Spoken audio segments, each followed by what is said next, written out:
Hi, I'm Andrea Metcalf with your home living tips and tricks. You know, the easiest way to change a room is to paint the wall. Or after you've been there a while, you want to really refresh it from dents and marks. But this is something that you want to do and get all the right ingredients first before you step into this project. Run over to your local hardware store and pick up these essentials. One, you'll want to get a kit with rollers and paintbrushes and of course a paint tray. They come for under $10. They're a great value. The next thing you'll want is a can of paint. When you can't decide what color, simply go to the store and ask for samples. Put about a 2 by 3 foot space on the wall and then pick your color, head back for your paint. You'll probably want more of an eggshell than a matte finish so that you can wipe it down easily. Matte finishes are great for touching up quickly, so they're good for dorm rooms.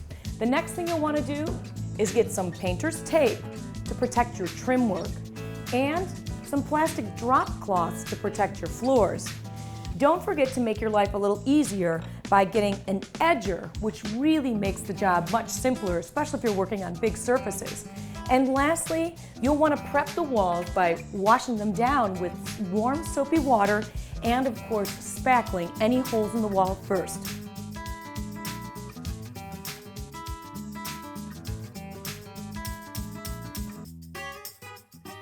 After filling those holes with spackle, while that dries, it's time to prep your wall. Remove all light covers. Of course, put the tape on the trim. You'll want to wash down the wall and set up your drop cloth. Now it's time to open up that paint. Now, most paint stores will shake up the can for you, but if you're touching up a surface, you want to make sure that you stir up your own paint. A good idea is to put a little nail and make a hole in the edge of your paint can. This will stop drips from happening. Now go ahead and pour it into the tray.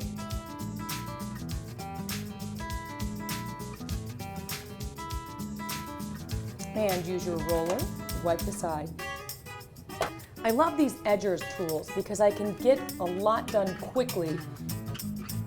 Go ahead and put paint on the pad and then just roll on through.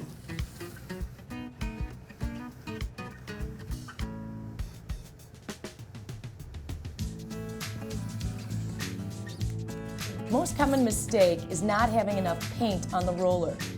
Make sure it's nice and soaked as you evenly roll it onto the top of the tray.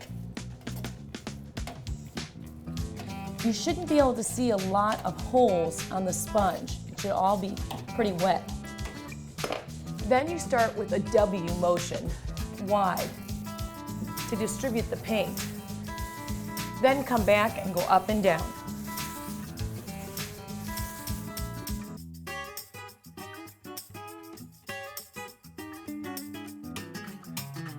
Well, there's a fresh painted wall. Now I can go find another chore to do. I'm Andrea Metcalf. Be healthy and be moved.